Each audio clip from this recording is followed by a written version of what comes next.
بسم اللہ الرحمن الرحیم۔ السلام علیکم ناظرین کرام، پاک ہستیوں کی مبارک شادی کا احوال سن کر آپ کا ایمان تازہ اور آپ خوشی سے جھوم اٹھیں گے، لیکن اس سے پہلے آپ میرے ویڈیو کو لائک کر دیں اور چینل کو سبسکرائب کر دیں۔ ناظرین، آج ہم جس ہستی کے بارے میں بات کر رہے ہیں اس پاک ہستی کے رشتے مبارک کے لیے دلہا بننے کی خواہش ہر بڑے صحابی کی تھی۔ محترم ناظرین، آپ نے بہت سی شادیاں دیکھی ہوں گی، لیکن ہمارے پیارے حضور اقدس صلی اللہ علیہ وآلہ وسلم کی لختے جگر پیاری بیٹی حضرت سیدہ فاطمہ الزہرا سلام علیہا کی شادی کی تقریب سے پیاری کوئی شادی نہ ہوئی ہے نہ ہوگی۔ ناظرین کرام، یہ ایک ایسی شادی تھی جس کے لیے حوروں نے بھی بناؤ سنگھار کیا اور جنت کے فرشتوں نے بھی خوب تیاریاں کی، کیونکہ اس شادی کو اللہ رب العزت نے پسند فرمایا تھا اور فرشتوں اور ملائکہ کو حکم دیا کہ خوب بن سنور کر شادی میں شرکت اختیار کرو۔ اور سب سے عظیم روح مسرت بات یہ تھی کہ اس شادی کے پیارے دلہا کو اللہ تبارک و تعالیٰ نے خود پسند فرمایا تھا۔ سبحان اللہ! میرے مسلمان بہن بھائیوں، خدا کی قسم دنیا بھر میں ایسی کوئی شادی نہ گزری ہے نہ ہوگی۔ حضرت سیدہ فاطمہ الزہرا جب عہد طفولیت سے سن بلوغت کو پہنچی تو آپ کا رشتہ لے کر بہت سے جلیل القدر صحابی حضور اقدس صلی اللہ علیہ وآلہ وسلم کے پاس تشریف لائے، لیکن حضور صلی اللہ علیہ وسلم نے سب کو یہی جواب دیا کہ مجھے اس معاملے میں اللہ پاک کے حکم کا انتظار ہے۔ کچھ ماہ بعد حضرت عبد الرحمن بن عوف اور دیگر کچھ صحابہ نے شیر خدا حضرت علی کرم اللہ وجہہ الکریم کو مشورہ دیا کہ اے علی، اب آپ بھی جائیں، سب کو انکار ہو چکا ہے، لیکن جو آپ کے نسبت نبی پاک صلی اللہ علیہ وآلہ وسلم کے ساتھ تھی وہ کسی اور کی نہیں تھی، نہ ہوگی۔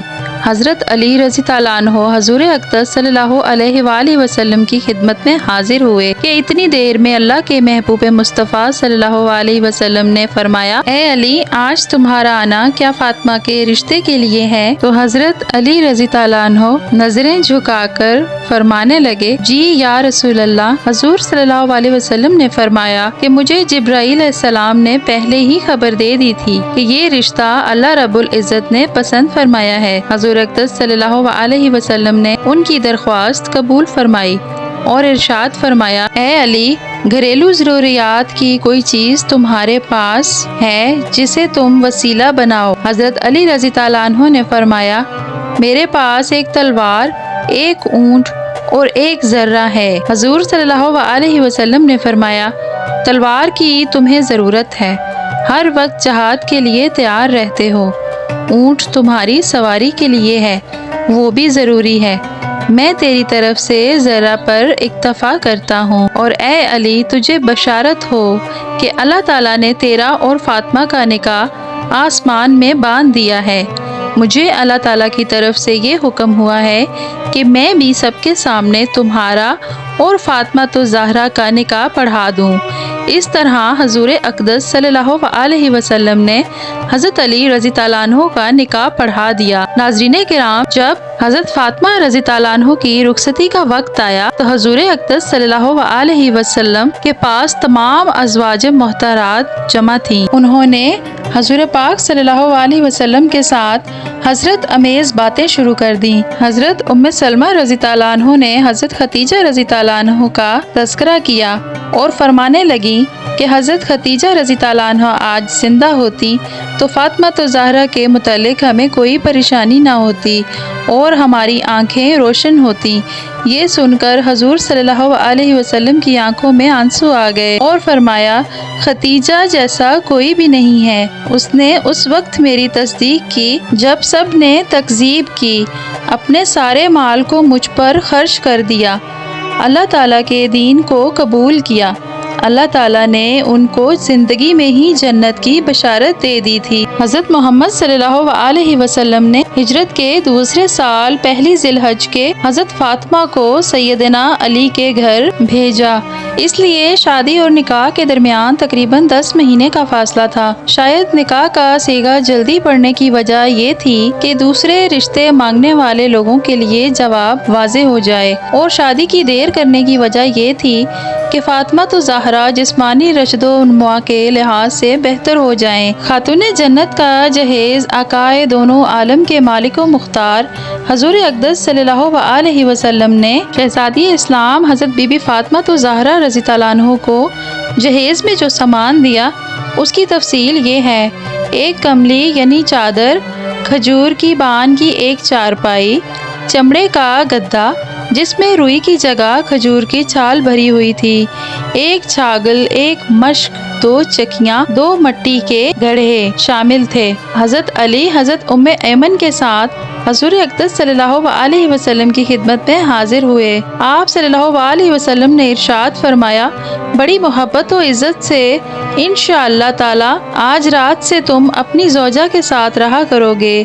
رخصتی کی رات حضور اقدس صلی اللہ علیہ وسلم نے اپنی لخت جگر کو ایک نیا جوڑا عطا فرمایا۔ حضرت سیدنا علی مرتضیٰ حضرت سیدنا فاطمہ تو زہرا سے محبت بھری گفتگو کرنے لگے، یہاں تک کہ جب رات کا اندھیرا چھا گیا تو وہ رونے لگیں۔ حضرت سیدنا حضرت علی رضی اللہ عنہ نے رونے کی وجہ دریافت کی: اے تمام عورتوں کی سردار، کیا آپ خوش نہیں ہیں کہ میں آپ کا شوہر ہوں؟ تو اس پر حضرت فاطمہ رضی اللہ عنہ کہنے لگی: میں کیوں راضی نہ ہوں؟ آپ تو میری رضا بلکہ اس سے بھی بڑھ کر ہیں۔ میں تو اپنی اس حالت و معاملے کے متعلق سوچ رہی ہوں کہ جب میری عمر بیت جائے گی اور مجھے قبر میں داخل کر دیا جائے گا، آج میرا عزت و فخر کے بستر میں داخل ہونا کل قبر میں داخل ہونے کی مانند ہے۔ آج رات ہم اپنے رب کی بارگاہ میں کھڑے ہو کر عبادت کریں گے کہ وہی عبادت کا زیادہ حق رکھتا ہے۔ اس کے بعد وہ دونوں عبادت کی جگہ کھڑے ہو کر اللہ تعالیٰ کی عبادت کرنے لگے۔ اسی لمحے ایک بوڑھی عورت نے صدا دی کہ ایک جوڑے کا سوال کرتی ہوں۔ حضرت سیدہ فاطمہ تو زہرا نے یہ سنا تو آپ کو قرآن پاک کی آیت مبارکہ یاد آ گئی، جس کا ترجمہ کچھ یوں ہے: تم ہرگز نیکی کی منزل تک نہیں پہنچ سکتے جب تک کہ اپنی محبوب چیزوں میں سے راہ خدا میں انفاق نہ کرو۔ آپ نے شب زفاف میں ہی اپنا شادی والا جوڑا جو حضور اقدس صلی اللہ علیہ وسلم نے آپ کو دیا تھا اس بڑھیا سائل کو دے دیا۔ اللہ اکبر، سبحان اللہ۔ ناظرین کرام، یہاں میں آپ کو یہ بتاتی چلوں کہ حضرت فاطمہ تو زہرا نے حق زوجیت عطا کرنے سے پہلے ابتدائی 3 دن ان دونوں پاک ہستیوں نے دن روزے میں اور رات عبادت بارگاہ الہی میں گزار دیے۔ شادی کے کچھ عرصے بعد نبی کریم صلی اللہ علیہ وسلم کو حضرت فاطمہ رضی اللہ عنہ کی جدائی اور دوری کی وجہ سے پریشان رہنے لگے، اس لیے آپ صلی اللہ علیہ وسلم نے سوچا کہ بیٹی اور داماد کو گھر میں ہی جگہ دے دی جائے۔ حضرت حارث بن نعمان رضی اللہ عنہ جو کہ جلیل القدر صحابی تھے، جب ان کو اس بات کا پتہ چلا کہ حضرت محمد صلی اللہ علیہ وسلم کے پاس وہ خود تشریف لائے اور کہا: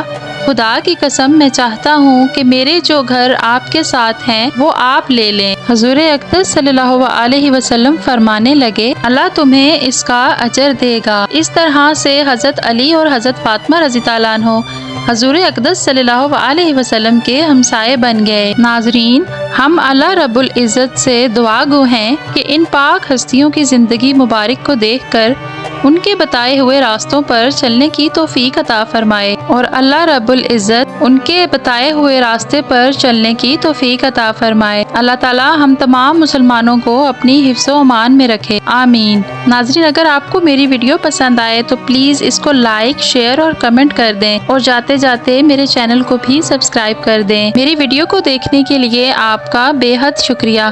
سدا خوش رہیں، آباد رہیں، اللہ حافظ۔